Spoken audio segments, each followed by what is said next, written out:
Hello दोस्तों, welcome back to my new video. सबसे पहले डिस्क्लेमर देना चाहूँगा कि इस वीडियो को प्योरली एजुकेशनल पर्पस के लिए ही रिकॉर्ड कर रहा हूँ मैं। कोई भी बाई या सेल का रिकमेंडेशन इस वीडियो के माध्यम से मैं आप लोगों को नहीं दे रहा हूँ। आज इस वीडियो में कमेंट सेक्शन के द्वारा कुछ ऐसे स्टॉक्स मुझे मिले जो ज़बरदस्त बुलिश प्राइस एक्शन बनाते हुए दिखाई दे रहे हैं। टेक्निकल बेसिस पे स्ट्रांग ब्रेकआउट भी होता हुआ दिख रहा है। तो चलिए डिटेल वे में इन सारे स्टॉक्स को मैं कवर करता हूँ। एंड देखिए दोस्तों, एक अगेन रिमाइंडर देना चाहूँगा कि एक पेड टेलीग्राम ग्रुप मैंने ओपन किया है। वन टाइम का पेमेंट करना है 3999 रुपीज़ का, यानी कि 4000 का।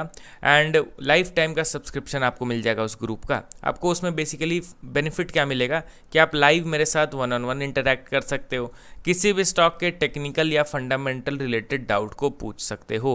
ग्रुप ज्वाइनिंग लिंक वीडियो के डिस्क्रिप्शन बॉक्स में दिया गया है। एंड वहीं पे मेरा ईमेल आईडी भी मेंशन्ड है। आप चाहें तो मुझे ईमेल भी कर सकते हो personally for joining this Telegram group.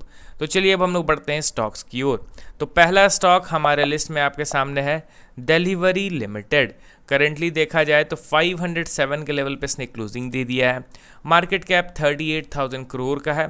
And इस कंपनी के रिगार्डिंग तो सभी लोगों को पता ही होगा, बहुत सारे लोगों के घर में कुरियर एंड पार्सल्स इस कंपनी के द्वारा डिलीवर किए भी गए होंगे। अब यहाँ पे इसके एक बार इन्वेस्टर के सेक्शन पर नज़र डालेंगे तो आपको दिखेगा कि पब्लिक का जो शेयर होल्डिंग है वो 19.8 यानी अप्रॉक्स 20% का स्टेक पब्लिक के पास था। वो 20% से गिर के 15% का हो गया है, यानी कि बड़े प्लेयर्स ने स्टॉक को एग्रेसिवली बाई किया है। यहाँ पे डीआई का जो शेयर होल्डिंग है वो 14.5 से बढ़ के 36% हो गया।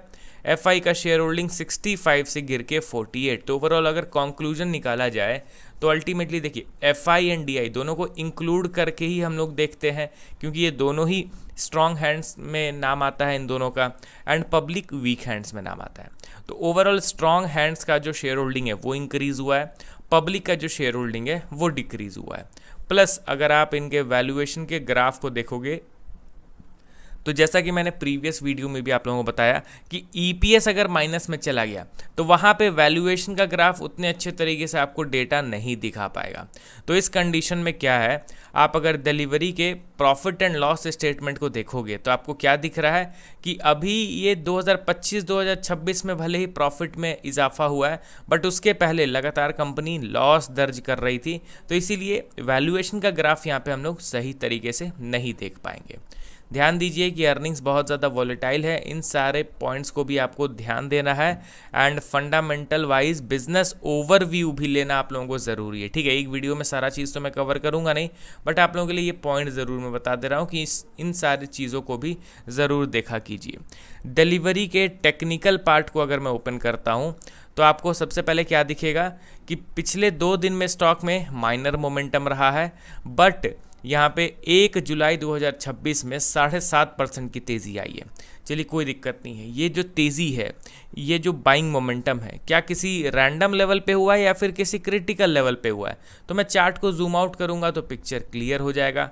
जी हाँ दोस्तों, यहाँ पे देखिए आप लोगों के लिए एक मैं रेजिस्टेंस लेवल ड्रॉ करता हूँ। ठीक है, अब आप इसके मेजर ओवरव्यू को समझने की कोशिश कीजिए। ये इसका ऑल टाइम हाई था, यहाँ से नीचे गिरा, फिर ऊपर उठा, फिर अगेन नीचे गिरा, तो आपको एक रेजिस्टेंस यहाँ पे मिल गया। फिर अगेन ये ऊपर उठा, उसी रेजिस्टेंस को टच करके यहाँ पे दोबारा से स्टॉक में करेक्शन हुआ, फिर अगेन ये उसी रेजिस्टेंस को टच कर रहा है। इट मीन्स क्या है कि ये बार बार रेजिस्टेंस को हिट कर रहा है। इट मीन्स यहाँ पे ये बुलिश बनने की कोशिश कर रहा है। एंड फाइनली प्रीवियस वीक अगर आप देखोगे तो एक स्ट्रॉन्ग ब्रेकआउट कैंडल इस रेजिस्टेंस लेवल का मिल चुका है। यहाँ पे वॉल्यूम का अगर कंफर्मेशन लिया जाए तो बेशक यहाँ पे वॉल्यूम भी ज़बरदस्त स्पाइक हुआ है। ये देखिए ब्रेकआउट वाले कैंडल में आपको दिख रहा होगा ना कितना ज़बरदस्त वॉल्यूम स्पाइक हुआ है। तो ultimately at the end technical wise अगर देखा जाए तो स्टॉक एक ज़बरदस्त बुलिश पैटर्न को एक्टिवेट कर चुका है। ध्यान दीजिए, अब क्वार्टरली रिजल्ट्स का सीज़न स्टार्ट होने वाला है, तो क्वार्टरली रिजल्ट्स में स्टॉक्स थोड़ा सा वाइल्ड मूव पेश करते हैं। तो उन पॉइंट्स को भी ध्यान देना है, क्योंकि अब सपोज कीजिए कि आपने किसी स्टॉक को टेक्निकल बेसिस पे बाई तो कर लिया, बट रिजल्ट्स एकदम अपोजिट आए हैं, जैसा बाजार ने एक्सपेक्ट किया था वैसा एकदम आया ही नहीं है, तो फिर वो अपनी दिशा को बदल देगा। आप ये मत समझिए कि वो टेक्निकल्स को फॉलो करता चला जाएगा। हाँ, दिशा दिशा बदलने से पहले ऑब्वियसली वो दोबारा एक प्राइस एक्शन बनाएगा कि नहीं भाई अब मैं और ऊपर नहीं जाऊँगा, मैं नीचे गिरूंगा, तो वो ऑब्जर्वेशन के जरिए आपको पता चल जाएगा, तो उसमें डरने की ज़रूरत नहीं है। तो यहाँ पे टेक्निकल बेसिस पे देखा जाए तो ये अब बन गया हमारा मेजर सपोर्ट लेवल।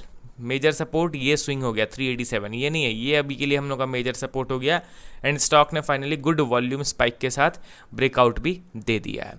अब चलिए बढ़ते हैं हम लोग अगले स्टॉक की ओर। हमारे लिस्ट में आपके सामने है आईकियो टेक्नोलॉजीज लिमिटेड, सॉरी हाँ चलिए, करेंटली 203 के लेवल पे ट्रेड कर रहा है। लास्ट ट्रेडिंग सेशन में 19% का ज़बरदस्त तेज़ी। ध्यान दीजिए मार्केट कैप बहुत ही छोटा, एक तरीके से इसको माइक्रो कैप कैटेगरी में मैं इंक्लूड करना चाहूँगा। क्या करती है कंपनी, तो बेसिकली आईकियो लाइटिंग लिमिटेड के नाम से एलईडी लाइट्स बनाती है, मैन्युफैक्चर करती है, सेल करती है, ठीक है। अब यहाँ पे मार्केट कैप बहुत छोटा, पी रेशियो 41 के अप्रॉक्स में है and profit and loss statement पर नज़र डालोगे तो ठीक है, प्रॉफिट्स जो है वो मोर और लेस स्टेबल हम लोग को दिख रहे हैं। इन्वेस्टर के सेक्शन पे ध्यान देंगे तो क्या ही शेयर होल्डिंग में हम लोग को बदलाव दिखेगा, बट हाँ पहले छोटी कंपनी होने के बावजूद यहाँ पे बड़े प्लेयर्स का इन्वेस्टमेंट था, बट अभी 15% से बढ़ के 25% हो गया है शेयर होल्डिंग पब्लिक का। अब यहाँ पे इनके ये टेक्निकल पार्ट पे ध्यान दीजिए, जब से स्टॉक लिस्ट हुआ है तब से कंटिन्यूसली ये नीचे की ओर ही गिर रहा था एंड ये कोई नया नहीं है। इस तरीके का पैटर्न तो हम लोगों ने ऑलरेडी कई बार देख रखे हैं स्टॉक्स में कि न्यूली लिस्ट होने के बाद स्टॉक नीचे की ओर गिरता है। बट ध्यान दीजिए ये जो गिरावट हुआ है ना, गिरावट के बाद एक बेस फॉर्मेशन ज़रूरी है एंड यहाँ पे नो डाउट स्टॉक रिकवर तो ज़रूर कर रहा है बट बेस फॉर्मेशन हुआ नहीं है। न्यूली लिस्टेड स्टॉक्स नीचे गिरेंगे कोई वियर्ड नहीं है, बट नीचे गिरने के बाद एक स्ट्रॉन्ग बेस कंसोलिडेशन मस्ट है। 100 में 95 स्टॉक्स में आपको उसी तरीके से रिवर्सल मिलेगा। 5 स्टॉक्स थोड़े से एक्सेप्शनल मूव कर जाते हैं, तो अगर ये एक्सेप्शनल मूव कर रहा है तो कोई बात नहीं है, बट मैं तो मेजॉरिटी केसेस को लेके चलूँगा। यहाँ पे बेस फॉर्मेशन नहीं हुआ है तो मैं उसको कुछ खास फोकस में नहीं रखा हुआ हूँ।